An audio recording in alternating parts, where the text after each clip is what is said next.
Also, we want to get to our task force right now. Rick Santelli and Jason Roney of Sharma Capital are standing by at the CME Group in Chicago. And Rick, have you been listening to this conversation? Listening to it, I've been just glued to it because Mr. Ross has nailed it. You know, the government is promoting bad behavior because we certainly don't want to put stimulus forth and give people a whopping $8 or $10 in their check and think that they ought to save it. And in terms of modifications, I'll tell you what, I have an idea.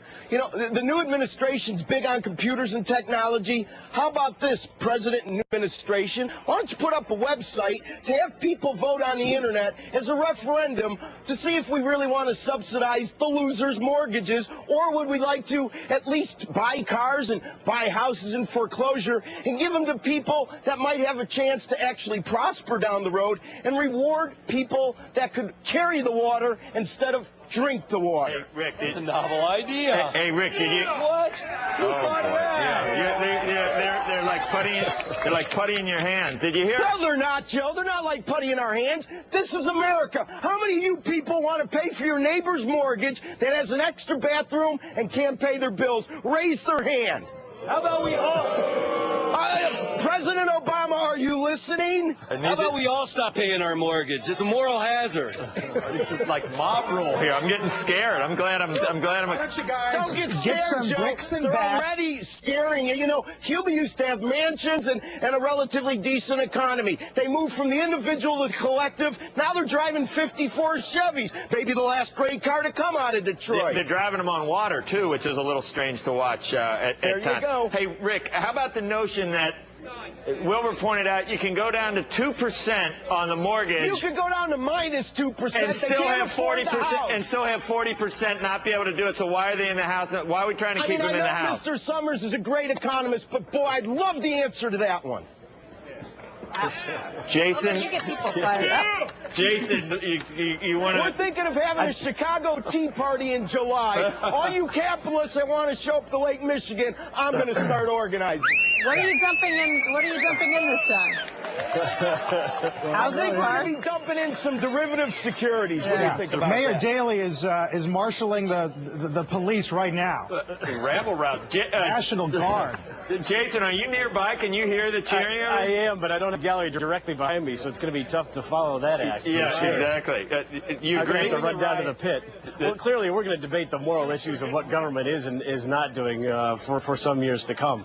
I mean, it's apparent even for traders. It's the market gaps up and down a significant amount each day just on what one government may or may not do. We're up 10 points or so in the S&P on the idea that core Europe may have some bank stability plan. So, you know, the traders market, the uncertainty in the market will continue until we get through this process of weekly government plans.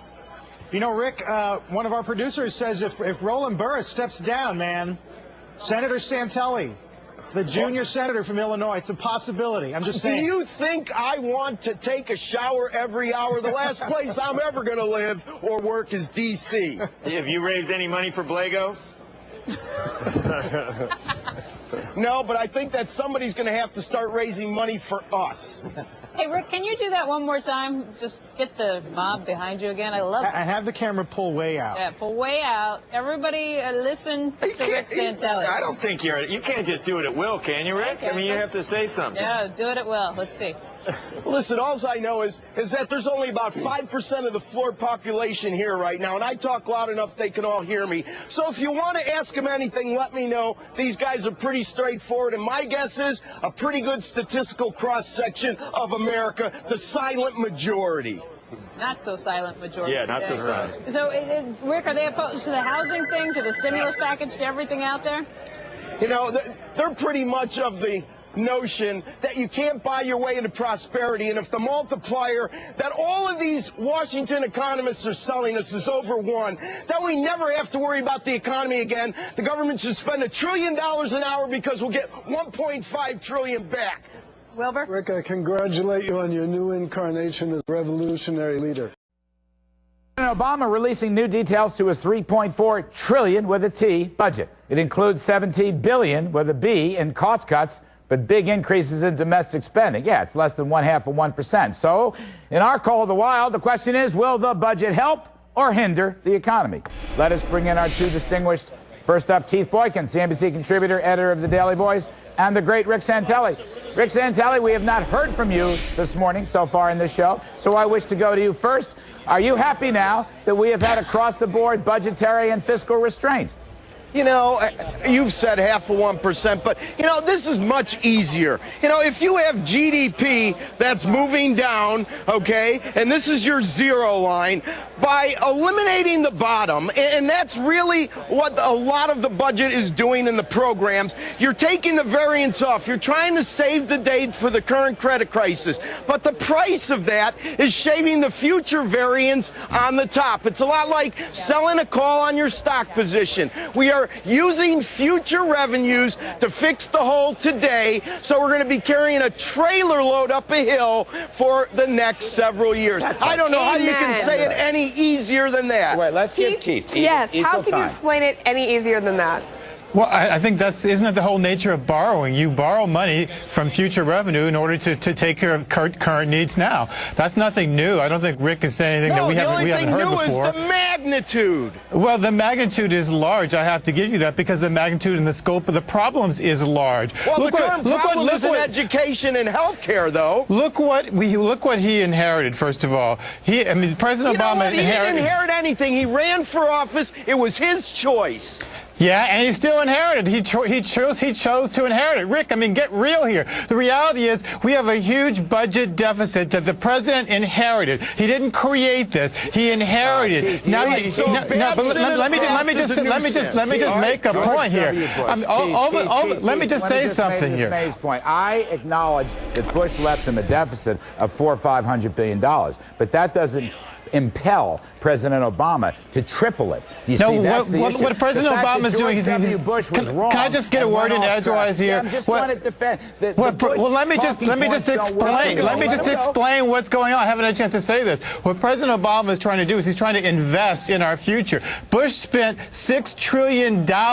He put us into $6 trillion into additional debt. And you know what we got out of it? Nothing. We got tax cuts for the wealthy, and we got two wars that we're still fighting. This is real, Rick. Let me finish, Rick. The reason why this is real is because this president is investing in health care. People will actually get health care. 46 million people didn't get health care because of those tax cuts in the Bush administration. We will actually get energy policy that works.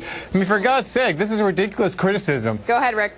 You know, putting windmills on cars is great, and I love it, okay? But at the end of the day, it's going to be years before that really replaces the current environment. You know, here's what we're saying, Keith. Keith, if you lost your job, would you then go out and borrow $40 grand to buy a hybrid to save some gas money? This education, the health care, we're all for it. But the time he's picking and how much he's spending isn't commensurate with the current problem. And the sins of the Bush administration are venial. You're committing more mortal sins. Both of them are sins. Well, I personally trust the Democrats a lot more than I do the Republicans in the budget. In my lifetime, the Democrats have balanced the budget 5 times. The Republicans have never done it. The last Republican to balance the budget was Dwight Eisenhower. That's the past. Let's talk about the future. I think I have more confidence in Barack Obama's ability to do this. He's going to cut the.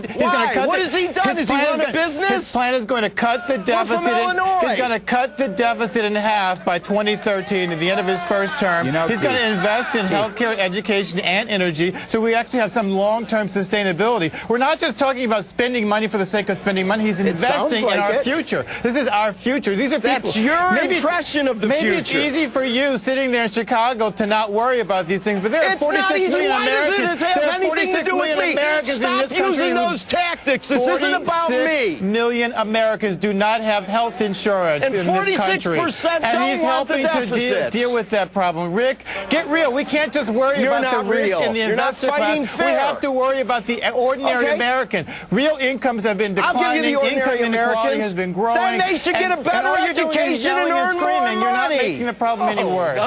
You know what? $6.1 trillion of unsecured mortgage debt in Freddie and Fannie. Are you guys putting that on the budget? Rick, all this ranting and raging and tea parties and nonsense isn't getting us anywhere. It's not producing any constructive solutions. It's nonsense. 46% of the population is You're basically just generating populist hostility for no reason, Rick. Let's go hug Chavez and tell teabaggers they're criminals.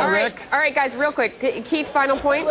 The final point is, let's give this guy a chance. He hasn't even started. He's been in office for a little more than 100 days. He's creating a realistic budget. $50 trillion. He's putting Afghanistan and Iraq on the budget, unlike his predecessor. He's making a reasonable proposal. Let's give the guy a chance. Rick, final point. Go ahead. My final point is sins of the past don't make sins of the future better, and spending on very good programs isn't a good idea when we're in hock already and the GDP and tax revenues have been going down. End of story. Gentlemen, thanks so much for joining us. That was wild.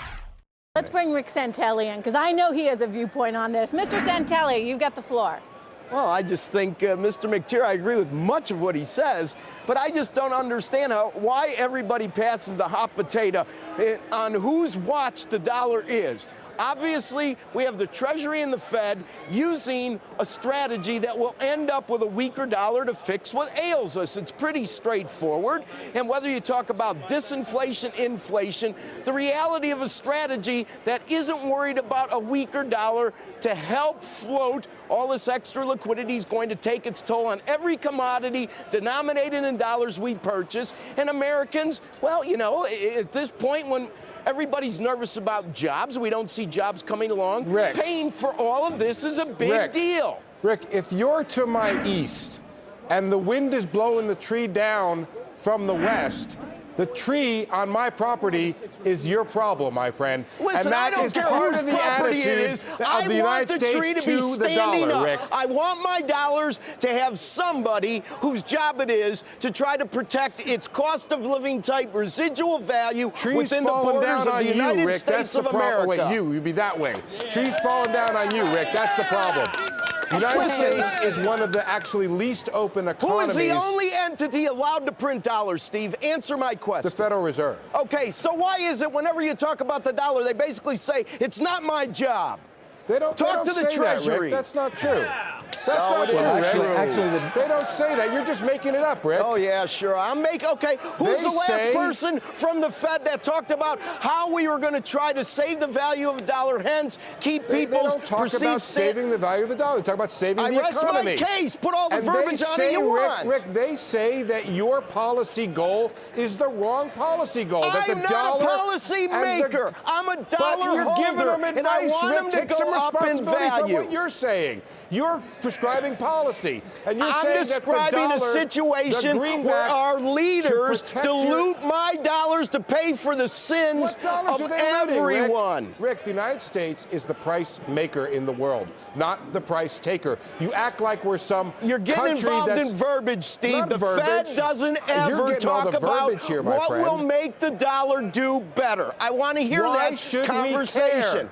The United States economy is the goal. Viewers, why should we care? Send emails why you think Steve ought to care. The U.S. economy is the thing that is the focus of policy, not and it all the greenback. depends which cog in the economy you are. That's and true. the average Joe out there who has dollars in his wallet isn't experiencing a joyous time in life. They're not buying that French wine like you are. You're the only one who cares. Forget your wine, Steve. Forget your wine. It isn't about French wine. Whenever you go there, it's because you don't have the right answer. I do have the right answer, No, you Rick. don't. All right. We're going to leave it there. That was a great debate, guys. Thank you so much. All in good fun. Mr. McTeer, we really appreciate you joining us today. Steve, Rick, always a good time. Melissa, back over to you. Still out as to whether the Fed is going to maneuver itself out of this situation. Yes, it is. No. There is no jury out. Who's the jury? Who are you talking about specifically? Well, I'm the judge. I'm talking to the jury that's here. Professors? That you wouldn't let valet park your car? Hey, Rick, you already decided this wasn't going to work 5 years ago. Is some of your anger about confirmation bias? You were right, Rick. What were you right on? Rick, it's impossible. Rick, you already decided this wouldn't work. It's impossible for you to have been more wrong, Rick. Your call for inflation, the destruction of the dollar, the failure of the U.S. economy to rebound. Rick, it's impossible for you to have been more wrong. Every single bit of advice you gave would have lost people money, Rick. Lost people money, Rick. Every single bit of advice. There is no piece of advice that you've given that's worked, Rick. They need a better strategy than the Cubs. Wait till next year isn't the way to go. There is no piece of advice that you've given that's worked, Rick. Not a single one. Oh, yeah, there is. Paul Richards, I'll give not a single one, Rick. Rick. Could do her job or his job. Not a single one. The higher interest rates never came. The inability of the U.S. to sell bonds never happened. The dollar never crashed, Rick. There isn't a single one that's worked for you. Paul Richards, I'll give you